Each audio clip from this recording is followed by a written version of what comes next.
and we take up causes very simple. So there are runners. Visual impairment needs someone to run with her. So we have teams of people running, and we created a Braille medal for them. In fact, I think it's the first Braille medal in the world that we made. And of course, as we all know, that Braille is the language of touch. And if you run your fingers over it and you can understand Braille, it says, I ran Pinkathon and I inspire. So that is one of the things. Apart from other communities that we do focus on, the visually impaired community is very, very important. The next lady I'd like to request to say a few words is Dr. Milind from Apollo. Apollo is a partner with us across all cities throughout India. Thank you very much for being here. Thank you very much to Apollo.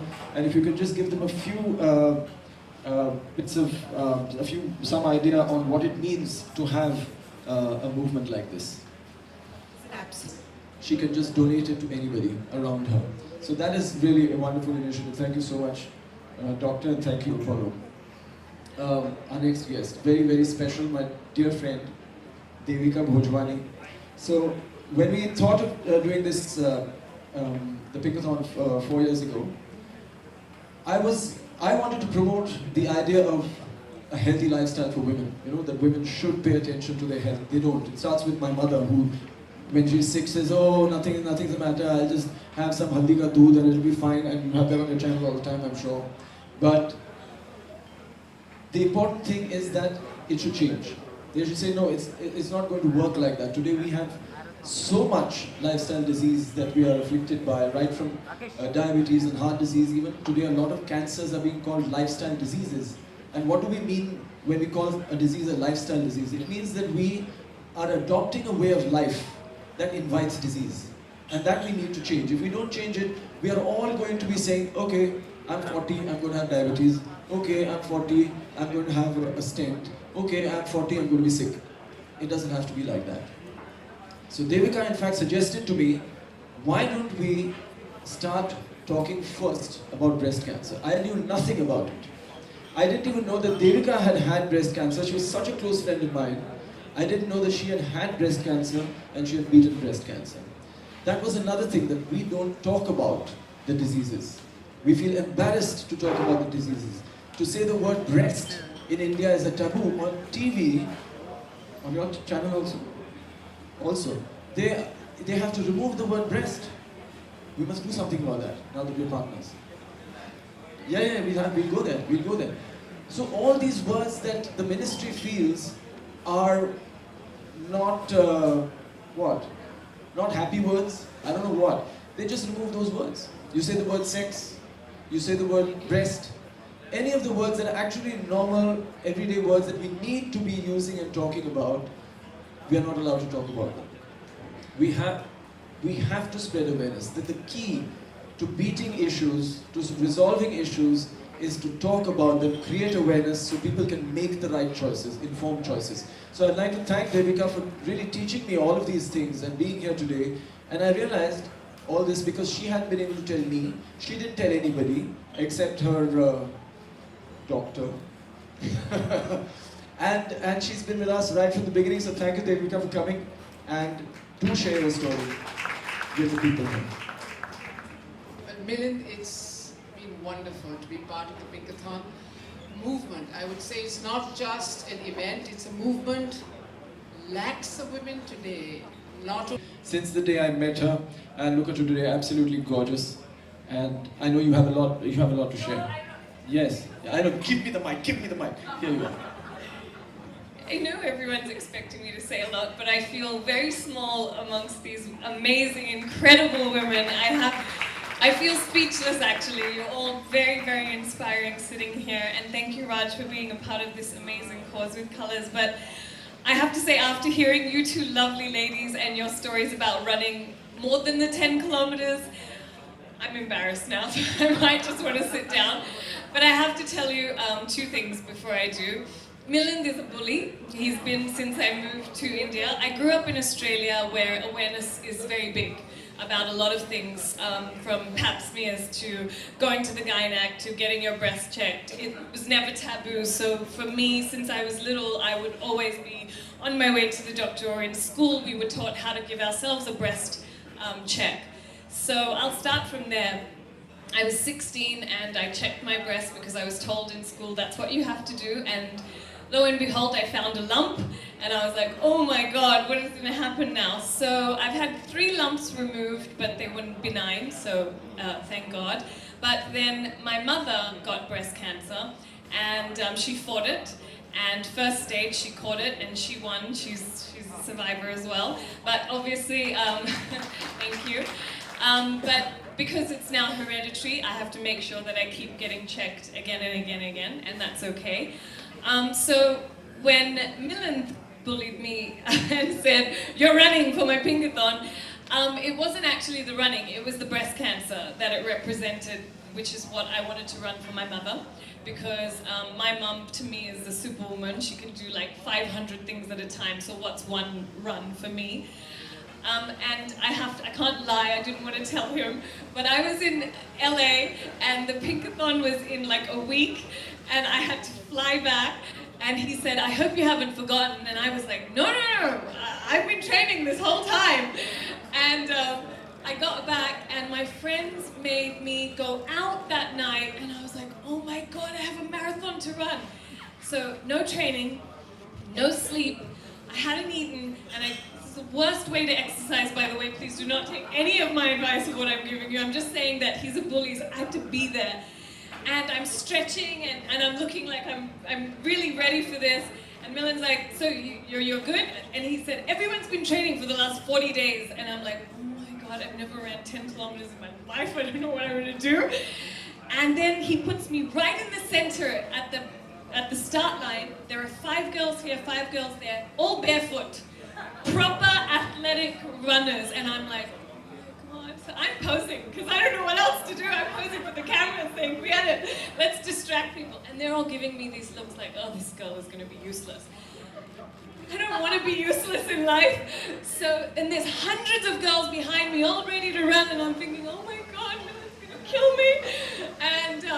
And suddenly it goes off. And you know what? I said to myself, okay, let's just do this for my mom. What would she do? She would just get through it, right? So I ran my ass off. We're not allowed to use this on TV, but I can use it here because I really did. And I just kept running, and now I have a very short attention span, so I can get distracted easily, so I just kept trying to focus the whole time. And then, you know, they show you those signs, right? You know, 5 kilometers, this, that. So they trick you in the end. They don't say 1 kilometer, they say 1,000 meters. Now I read it as 100. So I got so excited, I was like, 100 meters to go. I started sprinting.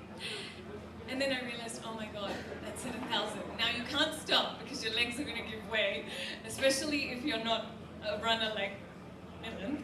So I ran the whole 1,000 meters all the way to the finish line. And I have to say, I came 13th that day. And no training, no nothing. And I'll run this year because I haven't run after that. But I will run this year. Now I'll do 21, yes, let's do it. But I'm just so proud. Milind's been an amazing friend, and like everybody knows, he's so inspiring. When he ran 100 kilometers, I was tired just watching him on the television. But you know, we need more people like this in our country, because growing up in Australia, we were aware. And I'm in my country now, and I want every girl to be as aware as I was when I was growing up. So thank you, all of you, for your amazing work. I didn't speak too long. You're very inspiring, Anushka. Really. I know all the people who follow you and everything you do, and they're so inspired.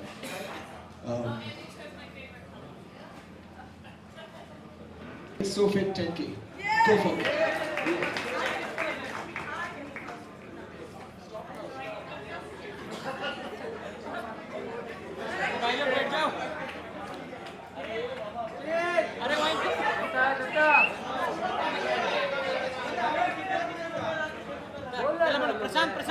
The first bib, ladies and gentlemen, the SoFit 10K in the Colors Pinkathon with inspiring partners, Bajaj.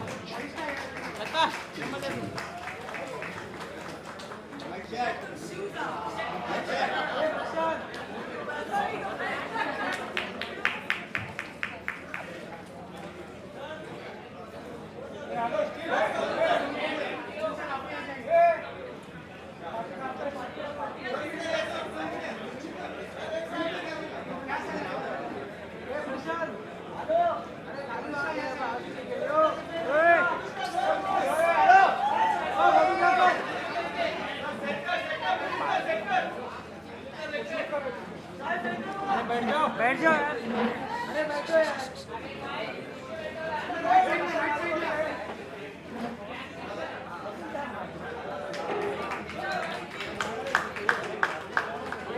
Good.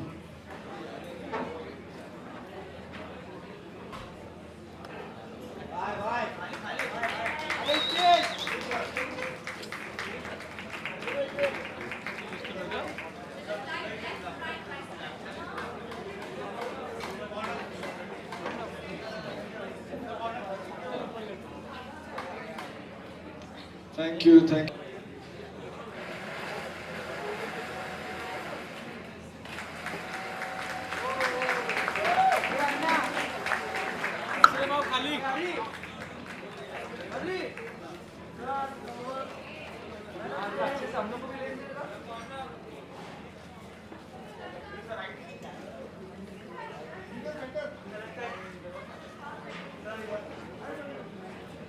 Thank you very much. Thank you. In Pune, my Maushi, who's like 66 or something. Marathi bolu? Okay, it's become a novelty now. Maji Maushi. No, she ran, and my two nieces, who are 5, they also ran. Translator ahe na didhe. Anyway, that was just my nieces ran for your Pinkathon is what I wanted to say. Okay, before we take the group picture, so now we have announced the registration.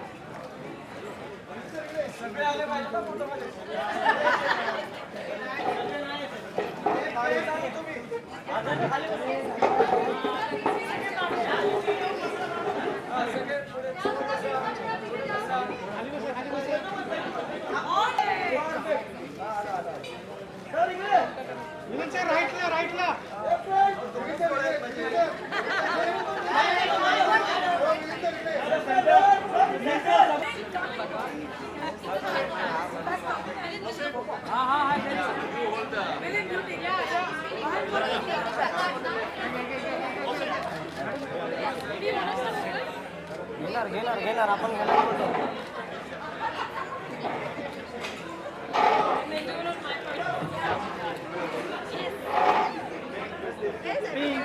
झाकून सगळं